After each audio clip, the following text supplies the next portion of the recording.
High developers, welcome to our channel Codies Varthanam. നമ്മൾ last വീഡിയോയിൽ ഒരു ഫംഗ്ഷൻ ക്രിയേറ്റ് ചെയ്യുന്നതും അതിലേക്ക് പാരാമീറ്റേഴ്സ് പാസ് ചെയ്യുന്നതും അതുപോലെ അതിൽ നിന്ന് വാല്യൂസ് റിട്ടേൺ ചെയ്യുന്നതും ഒക്കെ ഡീറ്റെയിൽ ആയിട്ട് ഡിസ്കസ് ചെയ്തിട്ടുണ്ടല്ലേ. ഇന്നത്തെ വീഡിയോയിൽ നമ്മൾ ഡിസ്കസ് ചെയ്യാൻ പോകുന്നത് ജാവ സ്ക്രിപ്റ്റിലെ വേരിയബിൾസിനെ കുറിച്ചാണ്, അല്ലെങ്കിൽ വേരിയബിൾസിന്റെ സ്കോപ്പിനെ കുറിച്ചാണ്.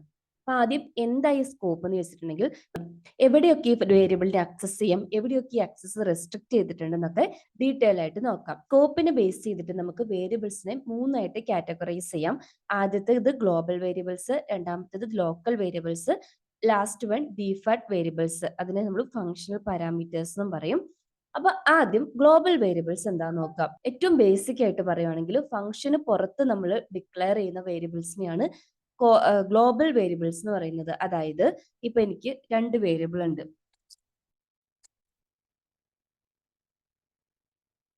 അത് കഴിഞ്ഞ് ഞാനൊരു ആഡ് എന്ന് പറഞ്ഞിട്ട് ഒരു ഫംഗ്ഷനും കൂടെ ക്രിയേറ്റ് ചെയ്യാൻ പോവുകയാണ്. ഈ ഫംഗ്ഷൻ ഈ രണ്ട് നമ്പറിനെ ആഡ് ചെയ്തിട്ട് റിട്ടേൺ ചെയ്യുവാണ് കേട്ടോ.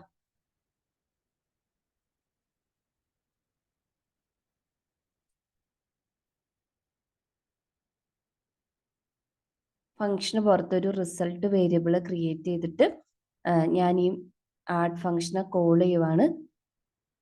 അതൊക്കെ പാരാമീറ്റേഴ്സ് ഒന്നും ഇല്ലാത്തതുകൊണ്ട് ജസ്റ്റ് കോള് മാത്രം ചെയ്താൽ മതി. റിസൾട്ട് വേരിയബിളിനെ നമുക്കൊന്ന് പ്രിന്റ് ചെയ്യാം. ഇവിടെ വന്നിട്ട് റൺ ചെയ്യുമ്പോൾ ഇത് പെർഫെക്റ്റ് ആയിട്ട് റൺ ചെയ്തിട്ടുണ്ട്. അതായത് ഫംഗ്ഷന് പുറത്ത്, ഞാൻ നേരത്തെ പറഞ്ഞ പോലെ ഫംഗ്ഷന് പുറത്ത് ഡിക്ലെയർ ചെയ്യുന്ന വേരിയബിൾസ് ആണ് ഡിക്ലെയർ ചെയ്യും, ഇനിഷ്യലൈസ് ചെയ്യും. ഫംഗ്ഷന് പുറത്ത് നമ്മൾ ഡിക്ലെയർ ചെയ്യുന്ന വേരിയബിൾസ് ആണ് ഗ്ലോബൽ വേരിയബിൾസ്. ഇവിടെ നമ്പർ 1ഉം 2ഉം ഗ്ലോബൽ വേരിയബിൾ ആണ്. ഇത് നമുക്ക് നമ്മുടെ സ്ക്രിപ്റ്റിൽ എവിടെ വേണമെങ്കിലും ആക്സസ് ചെയ്യാം. എനിവെയർ ആക്സസ് ആണ്. സ്ക്രിപ്റ്റിന്റെ ഏത് പോർഷനിലും ഇൻക്ലൂഡിങ് ഈ ഫംഗ്ഷന്റെ ഉള്ളിൽ ഇപ്പൊ നമ്മൾ കണ്ടില്ലേ, ഇതുപോലെ ആക്സസ് ചെയ്യാൻ വേണ്ടി പറ്റും. അതുപോലെ മോഡിഫൈയും ചെയ്യാം. കോമൺ ആയിട്ട് ഇപ്പോൾ ഒരു പ്രൊജക്റ്റ് ഒക്കെ എടുക്കുകയാണെങ്കിൽ അതിലെ ജാവാസ്ക്രിപ്റ്റ് ഫയലിന്റെ ഏറ്റവും ടോപ്പിലായിരിക്കും ഈ ഗ്ലോബൽ വേരിയബിൾസിനെ നമ്മൾ ഇതുപോലെ ഡിക്ലെയർ ചെയ്തിട്ടുണ്ടാവുക. ഈ സെക്കൻഡ് വേരിയബിൾ ആണ് ലോക്കൽ വേരിയബിൾ. ലോക്കൽ വേരിയബിൾ സാധാരണ നമ്മൾ ഒന്നെങ്കിൽ ഫംഗ്ഷന്റെ പരാന്തസിന്റെ ഉള്ളിൽ അല്ലെങ്കിൽ ഫംഗ്ഷന്റെ അകത്തായിരിക്കും ഇത് ഡിക്ലെയർ ചെയ്യുക. അതായത് ഇപ്പൊ നമ്മൾ ഒരു മൂന്നാമതൊരു വേരിയബിളും കൂടെ ക്രിയേറ്റ് ചെയ്യണം ഫംഗ്ഷന്റെ അകത്ത്, num3 എന്ന് പറഞ്ഞിട്ട്. എന്നിട്ട് അഗെയിൻ ആഡ് ചെയ്യുമ്പോൾ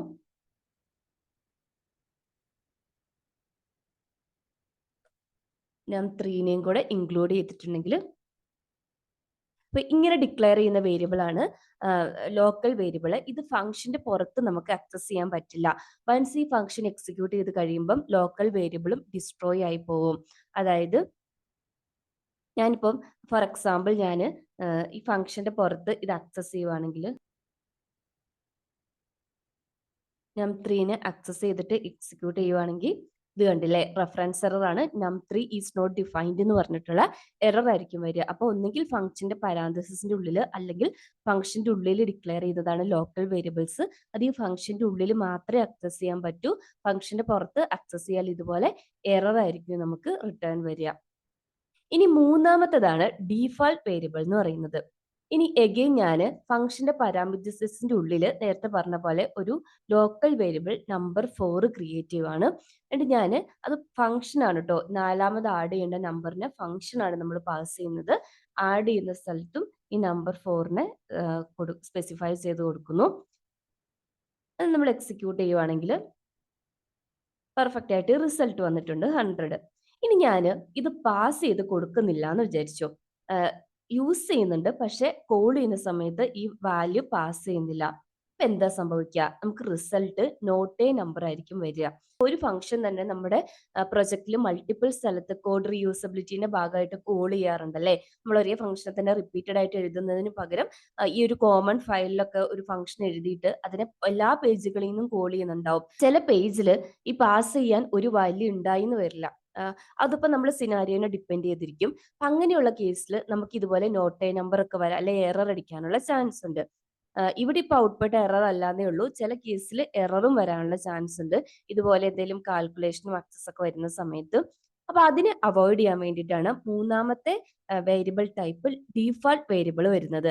അതായത് ഫംഗ്ഷന്റെ ലോക്കൽ വേരിയബിൾ ഡിക്ലറേഷന്റെ കൂടെ തന്നെ നമ്മൾ ഇതിനൊരു ഡീഫാൾട്ട് വാല്യൂം കൂടെ അസൈൻ ചെയ്ത് കൊടുക്കും. അപ്പോഴെന്താണ്, ഇവിടെ എക്സിക്യൂട്ട് ചെയ്യുന്ന സമയത്ത് നമുക്ക് നോക്കിയാൽ അറിയാം ആ ഡീഫാൾട്ട് വാല്യൂ എടുത്തിട്ട് ഇത് എക്സിക്യൂട്ട് ചെയ്തോളും. നോട്ട് എ നമ്പർ റിസൾട്ട് വരില്ല.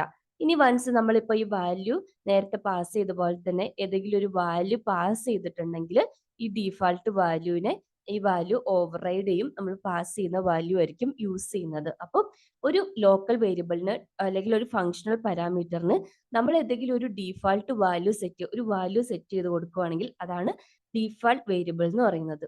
അപ്പൊ 3 ടൈപ്പ് വേരിയബിളും നിങ്ങൾക്ക് ക്ലിയർ ആയെന്ന് വിചാരിക്കുന്നു. ആദ്യത്തേത് ഗ്ലോബൽ വേരിയബിൾ, രണ്ടാമത്തേത് ലോക്കൽ വേരിയബിൾ, മൂന്നാമത്തേത് ഡീഫാൾട്ട് വേരിയബിൾ. എന്തെങ്കിലും ഡൗട്ട് ഉണ്ടെങ്കിൽ കമന്റ് സെക്ഷനിൽ പറഞ്ഞാൽ മതി. യൂസ്ഫുൾ ആവുകയാണെങ്കിൽ ഒന്ന് ലൈക്ക് ചെയ്യുക, സബ്സ്ക്രൈബ് ചെയ്യുക, ഷെയർ ചെയ്ത് സപ്പോർട്ട് ചെയ്യുക. താങ്ക്